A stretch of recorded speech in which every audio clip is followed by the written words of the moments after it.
नमस्कार, आप देख रहे हैं न्यूज 24 में आपके साथ पूजा राठौर शर्मा। महाराष्ट्र विधानसभा चुनाव की तारीखों के ऐलान से पहले ही एक हाई प्रोफाइल मर्डर ने प्रदेश की पूरी सियासत को 360 डिग्री घुमा दिया है। ऐसे में सत्ताधारी एनसीपी के इतने बड़े नेता की हत्या से प्रदेश की सियासत में उबाल मचना लाजमी था।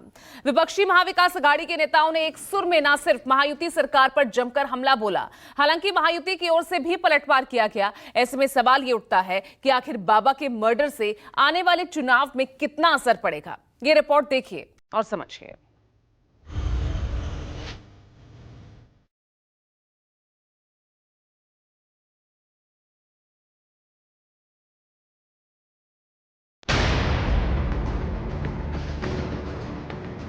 सरकार ही कुछ शक के घेरे में है और कानून व्यवस्था महाराष्ट्र की पूरी बर्बाद हो चुकी है और उसी का परिणाम है कि सत्ता पक्ष के भी नेता वहाँ पे सुरक्षित नहीं है। समोर आणून दिला असताना ही जी काही दर दिवसाला एक नवीन असा जो काही त्यांनी हल्ली उद्योग सुरू केलेला आहे,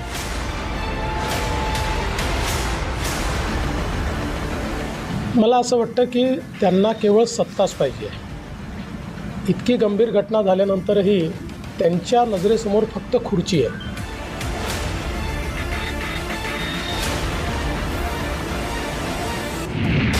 चुनाव से पहले हाई प्रोफाइल मर्डर, महाराष्ट्र में बड़ा सियासी बवंडर।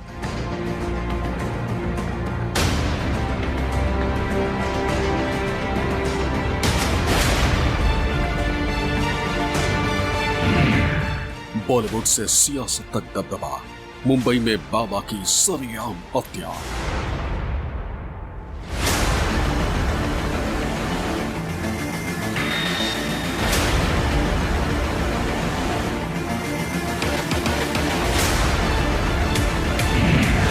महाविकास अघाड़ी ऑन फायर, हत्यारे को किसने किया था हायर?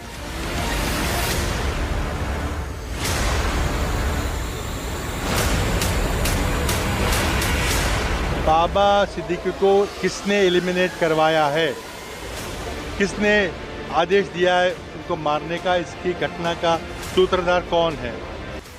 47 साल का सियासी करियर, बिहार से लेकर महाराष्ट्र तक के सियासतदानों के बीच गहरी बैठ। मुंबई के बांद्रा जैसे वीवीआईपी इलाके से लगातार 3 बार विधायक, महाराष्ट्र जैसे पावरफुल प्रदेश की सरकार में 4 साल तक कैबिनेट मंत्री, पहले कांग्रेस और मौजूदा वक्त में एनसीपी जैसी पार्टियों में अहम जिम्मेदारी निभा रहे बाबा ज़ियाउद्दीन सिद्दीकी उर्फ बाबा सिद्दीकी के मर्डर से प्रदेश की सियासत में भयंकर उबाल आ गया। एन चुनाव से ठीक पहले किसी नेता और इतने बड़े रसूखदार की हत्या के बाद महायुति सरकार पर विपक्ष की ओर से तोहमतों की बारिश आ गई।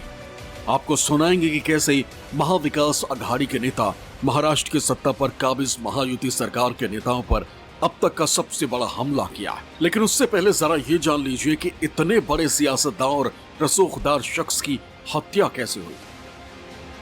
दरअसल बाबा सिद्दीकी शनिवार देर रात अपने विधायक बेटे जीशान सिद्दीकी के दफ्तर से घर जा रहे थे। इसी दौरान बांद्रा के खेर नगर में रात करीब 9:30 बजे उन पर ताबड़तोड़ फायरिंग कर दी गई। पुलिस के मुताबिक 3 आरोपियों ने उन पर गोलियां बरसाई। बताया जा रहा है कि ऑटो से आए 3 शूटर्स ने 2 बंदूकों से 6 राउंड फायरिंग की, जिसमें बाबा सिद्दीकी को 3 गोलियां लगी। 2 गोलियां उनके पेट और 1 सीने पर लगी। उसके बाद उन्हें गंभीर हालात में लीलावती अस्पताल में भर्ती कराया गया, जहां उनकी मौत हो गई। और फिर यहीं से महाराष्ट्र की सियासत ने एक नया मोड़ ले लिया। विपक्षी महाविकास अघाड़ी को बैठे बिठाए एक बड़ा मौका मिल गया।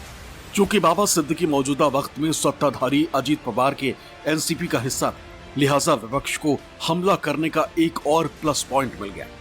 महाविकास अघाड़ी के नेताओं की ओर से सरकार पर आरोप लगाते हुए यहां तक कहा गया कि जो सरकार अपने नेताओं की हिफाजत नहीं कर सकती, वो भला जनता की क्या हिफाजत करेगी। ऐसी सरकार को सत्ता से बेदखल करने का वक्त आ गया। गृहमंत्री त्यांची मोठमोठी होर्डिंग लावतात, पण कारभाराची जबाबदारी घेत नाही। त्यावेळेला जे देवेंद्र फडणवीस बोलले होते त्यांचा राजीनामा मागितल्यावर की उद्या गाडीखाली कुत्र जरी आलं तरी तुम्ही आमचा राजीनामा मागाल, म्हणजे तुमच्या राज्यात सर्वसामान्यांच्या जीवाची तुलना तुम्ही कुत्र्यासोबत करता। मग तुम्ही राज्यकर्ते म्हणून राहायच्या लायकीचे नाहीये. म्हणजे सत्ता पक्षातलेही नेते आज सुरक्षित नाही.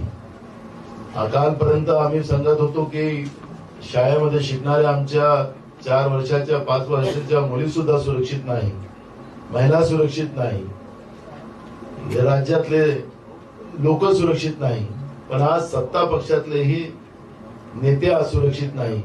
तर मग महाराष्ट्रातल्या जनतेची आज काय स्थिती असेल हे सगळ्यात मोठं उदाहरण कालच्या घटनेमधून स्पष्ट होते आहे. राजीनामा अनेक लोकांनी मागितलेला आहे, पण आता यांचा राजीनामा नाही, यांना आता महाराष्ट्रातली जनता सत्तेतून उतरवेल अशी परिस्थिती आहे. आज ज्यांच्या हातामध्ये सत्ता आहे आणि ते ज्या पद्धतीनं प्रशासकीय निर्णय घेतात त्याची सामान्य लोकांच्या चिंगल व्हावी अशी स्थिती त्यांनी निर्माण केली. गेल्या 3 महिन्यामध्ये वंचित मंडळाने किती निर्णय घेतले, त्या निर्णयाच्या संबंधीची अंमलबजावणी होण्याची शक्यता किती आहे त्याचा आढावा घेतला तर या राज्याच्या प्रशासनाच्या संबंधीचा लौकिक हा संबंध देशामध्ये उद्ध्वस्त झाल्याशिवाय राहणार आहे. आणि त्यामुळे आज ॲडमिनिस्ट्रेशन सुद्धा संबंध डिमॉर्गनाइज झाली. शासकीय यंत्रणेची कुठे सुसंवाद साधायची संधी मिळते त्यावेळेला प्रशासन यंत्रणा कशी उद्ध्वस्त झाली त्याचे किस्से ऐकायला मिळतात. विपक्ष की तरफ से एक के बाद एक लगातार हो रहे हमले का सरकार की ओर से भी जवाब दिया गया. खुद डिप्टी सीएम देवेंद्र फडणवीस ने महाविकास आघाड़ी के नेताओं के वार पर पलटवार किया और कहा कि इतनी गंभीर घटना के बाद भी शरद पवार को सिर्फ सत्ता की चिंता है. बाबा सिद्दीकींशी माझी स्वतःची निकटची मैत्री होती. अनेक वर्ष आम्ही सोबत काम केलं. त्यामुळे अशा प्रकारची जी काही घटना घडली आहे त्यांनी आम्हाला सगळ्यांनाच धक्का बसलेला आहे. आत्ता या केसमधले 2 आरोपी पकडलेले आहेत. त्यांचं इन्व्हेस्टिगेशन चाललेलं आहे. काही धागेदोरे त्यातले मिळत आहेत, काही अँगल्सही त्याच्यामध्ये लक्षात येत आहेत. मला असं वाटतं की त्यांना केवळ सत्ताच पाहिजे आहे. इतकी गंभीर घटना झाल्यानंतरही त्यांच्या नजरेसमोर फक्त खुर्ची आहे. सूत्रों की माने तो 15 दिन पहले ही बाबा सिद्दीकी ने अपनी पार्टी एनसीपी के मुखिया और डिप्टी सीएम अजित पवार को बताया था कि उनकी जान को खतरा है, जिसके बाद बाबा सिद्दीकी की सुरक्षा बढ़ाते हुए उन्हें वाई कैटेगरी की सिक्योरिटी मुहैया कराई गई. लेकिन घटना के वक्त उनके साथ कोई कांस्टेबल मौजूद नहीं था. यहां तक कि स्ट्रीट लाइट्स और सीसीटीवी भी बंद थे. विपक्षी महाविकास आघाड़ी इन तमाम मुद्दों को कानून व्यवस्था में घोर लापरवाही मान रही और डिप्टी सीएम देवेंद्र फडणवीस को इसके लिए कसूरवार ठहरा रहे, क्योंकि मौजूदा वक्त में गृह मंत्रालय की जिम्मेदारी फडणवीस ही संभाल रहे हैं. उन पर मुंबई में 2 पुलिस कमिश्नर की नियुक्ति को लेकर भी सवाल उठा रहे हैं. मुंबई कदाचित एकमेव शहर असेल की ज्या मुंबईला 2 पोलीस कमिशनर आहेत. 2 पोलीस कमिशनर, आणखीन 5 वाढवा, काही हरकत नाहीये. ज्यांचे लाडके असतील ते सगळे त्यांना कमिशनर करा. पण कारभाराचं काय? महिला असुरक्षित आहेत, राजकारणी असुरक्षित आहेत, सत्ताधारी पक्षातले नेते असुरक्षित आहेत. मग सामान्य जनतेचं काय? एकूणच या गद्दारांना, गद्दारांच्या कुटुंबियांना, गद्दारांच्या सेवकांना जेवढी सुरक्षा दिली गेलेली आहे ती सुरक्षा काढून तुम्ही जनतेसाठी का वापरत नाही? इस तरह से पुलिस प्रशासन चलाया जा रहा है. महाराष्ट्र में मुंबई एकमात्र सिटी है पूरे देश में जहां 2 पुलिस कमिश्नर है. एक मुख्यमंत्री का फेवरेट कमिश्नर है, एक गृह मंत्री का फेवरेट कमिश्नर है. किसकी यहाँ चलती है? मैं समझता हूँ कि महाराष्ट्र की कानून व्यवस्था स्थिति बद से बदतर हो चुकी है. किसी न किसी को इस घटना की जिम्मेदारी, राजनीतिक जिम्मेदारी स्वीकार करनी पड़ेगी. लेकिन मैं नहीं समझता कि सरकार कोई जिम्मेदारी स्वीकार करेगी. सुरक्षा विभाग सरकार किसी को सुरक्षित नहीं रख सकती है. सिर्फ राज्य सरकार लोगों को तोड़ना, लोगों को खरीदना. खुद अमित शाह आके बोलते हैं कि ब्लॉक लेवल के कार्यकर्ता, छोटे कार्यकर्ता, उनको भी थोड़ो खरीद लो. अगर यही राजनीति चलती रहेगी तो क्या होगा इस देश का? कुछ नहीं, ऐसा ही होते रहेगा. दरअसल बाबा सिद्दीकी की सियासत में गहरी पैठ थी. वो तकरीबन 4 दशक तक कांग्रेस के सदस्य रहे और कई अहम पदों पर रहकर अपनी जिम्मेदारी निभा चुके थे. उनके सियासी करियर पर नजर डालें तो 13 सितंबर 1958 को बिहार में जन्मे बाबा सिद्दीकी महज 19 साल की उम्र में 1977 में मुंबई कांग्रेस ज्वाइन कर चुके थे। इसके 3 साल बाद यानी 1980 में उन्हें बांद्रा तालुका का महासचिव बनाया गया। 1981 से 82 तक वो बांद्रा तालुका के अध्यक्ष भी रहे। इसके बाद 1988 में उन्हें मुंबई यूथ कांग्रेस का अध्यक्ष बनाया गया। 1992 में बाबा सिद्दीकी मुंबई नगर निगम के पार्षद बने। इसके बाद 1999 में पहली बार कांग्रेस के टिकट पर बांद्रा से विधायक चुने गए, जिसके बाद उनका कारवा आगे बढ़ता गया। फिर 2004 में बांद्रा से ही और 2009 में बांद्रा वेस्ट से लगातार जीतकर अपने विधायक बनने की हैट्रिक लगाई। इस बीच साल 2000 में महाराष्ट्र हाउसिंग बोर्ड के चेयरमैन भी बने। इतना ही नहीं, अपने विधायकी के दूसरे कार्यकाल यानी 2004 से 2008 तक महाराष्ट्र की विलासराव देशमुख सरकार में कैबिनेट मंत्री भी रह चुके थे।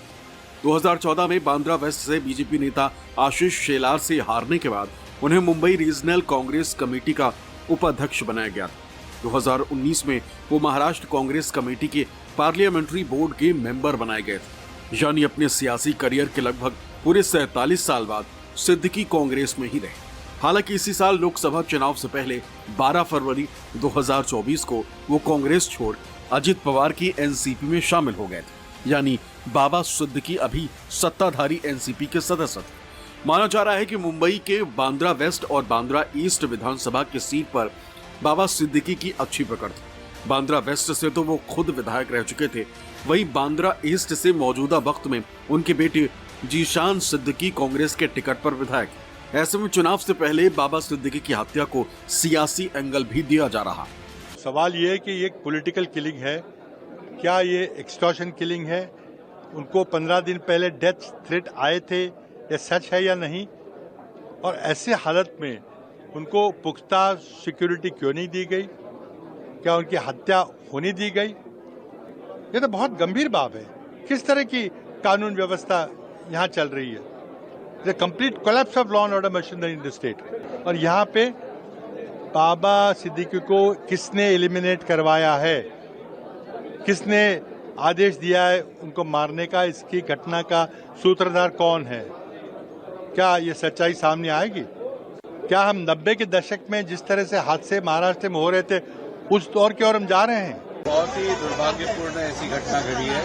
बाबा सिद्दीकी जी हमारे विधिमंडल के इसके पहले हम साथ काम कर चुके हैं और ऐसे व्यक्ति का चले जाना ये बहुत ही दुखनीय है और जिस परिस्थिति में उनकी मौत हुई है वो बहुत ही दुखनीय है और सरकार इसके ऊपर गंभीर एक्शन लेगी, इसका मुझे पूरा विश्वास है। कानूनी प्रक्रिया चालू है। लॉ इम्प्लीमेंटिंग एजेंसी जो पुलिस है वो अपना काम कर रही है, उनके ऊपर दबाव डालना सही नहीं रहेगा। इतना ही नहीं, वारदात के कुछ घंटे बाद लॉरेंस बिश्नोई गैंग ने सोशल मीडिया पोस्ट कर बाबा सिद्दीकी की हत्या की जिम्मेदारी ली। फिर क्या था, विपक्षी सियासतदान ने उसे भी सरकार की गैंग से जोड़ दिया। ये सरकारी संशय पे चल रही है, सरकार की कोई नीतियों पे विश्वास नहीं है। सरकार ने जो भी निर्णय लिया है उसके ऊपर विश्वास नहीं है। सरकार में आपस में भी विश्वास नहीं है। तो ये मामला ऐसा है कि सरकार की कानून सुव्यवस्था की धज्जियां उड़ चुकी है। गृह मंत्री को इसका जवाब देने की बात आ गई है तो कानून आनन फानन में आरोपियों को पकड़ के महाराष्ट्र के जनता का रोष कम करने का भी प्रयास हो सकता है। आज का जो गैंग वॉर है वो सरकार में चल रहा है गैंग वॉर, इसकी वजह से हत्याएं हो रही है। सरकार में जिस तरह से गृह मंत्रालय चल रहा है, इतना निष्क्रिय और बदनाम गृह मंत्रालय महाराष्ट्र ने कभी देखा नहीं था। सिद्दीकी जी पर जो हमला हुआ है वो मतलब बहुत ही बड़े हमारे माइनॉरिटी के नेता तो थे ही थे, लेकिन दलित बौद्ध समाज के बारे में भी उनको बहुत बड़ा अट्रैक्शन था। कई सालों से मेरे साथ उनकी असली दोस्ती भी थी और अभी 1 तारीख को मतलब अम्बेडकर गार्डन जो बांद्रा ईस्ट में है, बाबा साहब अम्बेडकर जी के स्टैचू का इनॉग्रेशन था, उसमें वो आए थे और हम साथ साथ बैठे थे। और ऐसा कभी होगा ऐसा हमारे सपने में भी नहीं था, लेकिन जो भी कुछ हुआ है बहुत बड़ा गलत हुआ है। जिन लोगों ने प्लान करके उनकी हत्या की है वो हत्यारों को सजा मिलनी चाहिए। बहरहाल महाराष्ट्र में अगले महीने ही विधानसभा के चुनाव होने, किसी भी दिन चुनाव आयोग इलेक्शन की तारीखों का ऐलान कर सकता है। हालांकि अब तक चुनाव की तारीखों का ऐलान नहीं होने पर भी विपक्ष सरकार के साथ साथ इलेक्शन कमीशन पर सवाल उठा रहा है। इतना ही नहीं, डिप्टी सीएम फडणवीस से इस्तीफा भी मांगा जा रहा है। हालांकि सरकार में शामिल शिंदे की शिवसेना ने गृह मंत्री फडणवीस का बचाव करते हुए विपक्ष पर ही करारा हमला बोला। इसका जिम्मेदार सिर्फ और सिर्फ यहाँ के मुख्यमंत्री जो महाराष्ट्र को लूटने में व्यस्त हैं। पिछले 10-12 दिन में करीब 1300 गवर्नमेंट रेजोल्यूशंस निकाले हैं, क्योंकि जानते हैं कि कुछ ही दिनों में आचार संहिता लगेगी, इलेक्शन कमीशन इलेक्शन अनाउंस करेगा। दूसरा सवाल इलेक्शन कमीशन के एक ओवरड्यू इलेक्शन का अनाउंसमेंट करने में उनको इतना समय लग रहा है। महाराष्ट्र लुटे जा रहा है, महाराष्ट्र में पूरी कानून व्यवस्था डगमगाई है, पूरा महाराष्ट्र का माहौल दहशत के उसमें फंसा हुआ है। इस पे निर्णय कब? ये महाराष्ट्र की परंपरा नहीं है। ये कौन सा महाराष्ट्र हम दे रहे हैं? जिस व्यक्ति को वाई सिक्योरिटी होती है उस व्यक्ति को गोली मारी जाती है, वो भी बीच सड़क में, मुंबई जैसे शहर में। तो कहीं ना कहीं ये सवाल तो पैदा होता है कि अगर सत्ताधारी पक्ष के लोगों को सुरक्षा नहीं है तो विपक्ष की बात क्या है, आम जनता की बात क्या करेंगे आप? तो मेरा सबसे बड़ा ये कहना है, सबसे पहले तो नैतिकता लेके उप मुख्यमंत्री महोदय ने खुद राजीनामा देना चाहिए। अगर वो नहीं देते हैं तो मुख्यमंत्री ने और केंद्रीय मंत्रियों ने उनसे राजीनामा ले लेना चाहिए, क्योंकि महाराष्ट्र की कायदा सुव्यवस्था का जो आज अवस्था है वो कहीं ना कहीं सबके कंसर्न की बात है। और इसीलिए मेरा कहना है कि आपको राजीनामा देना चाहिए। जिस तरह से आपने कायदा सुव्यवस्था के झंडोड़े निकाले हैं वो सबसे बड़ी गलत बात हो रही है। कोई भी अपराध होता है, आपराधिक घटना घटती है तो निश्चित तौर पर वो पुलिस के लिए एक चैलेंज होता है, कानून के लिए चैलेंज होता है, सरकार के लिए चैलेंज होता है। लेकिन उसे घटना के आधार पर कहना कि पूरा कानून और व्यवस्था कोलैप्स हो गई है, मुझे लगता है ये निष्कर्ष निकालना थोड़ी ज्यादती है। और जो लोग फडणवीस जी से इस्तीफा मांग रहे हैं, मैं उनसे यही पूछना चाहता हूँ कि आप फडणवीस जी की जगह बैठ जाइए और आप गारंटी दे दीजिए कि फिर कभी गोली नहीं चलेगी मुंबई में। सर मराठी अपराधी हैं, खतरनाक हैं। इन अपराधियों से निपटने के लिए आपको संकल्प लेना पड़ेगा और ऐसे हादसों के समय राजनीति नहीं की जाती। बहरहाल बाबा सिद्दीकी की हत्या से आने वाले विधानसभा चुनाव पर क्या असर पड़ता है ये तो वक्त ही बताएगा। लेकिन उससे पहले इस हाई प्रोफाइल मर्डर ने महाराष्ट्र की सियासत में बड़ा बवंडर जरूर खड़ा कर दिया। Bureau report, news 24। निष्पक्ष मतलब न्यूज़ 24।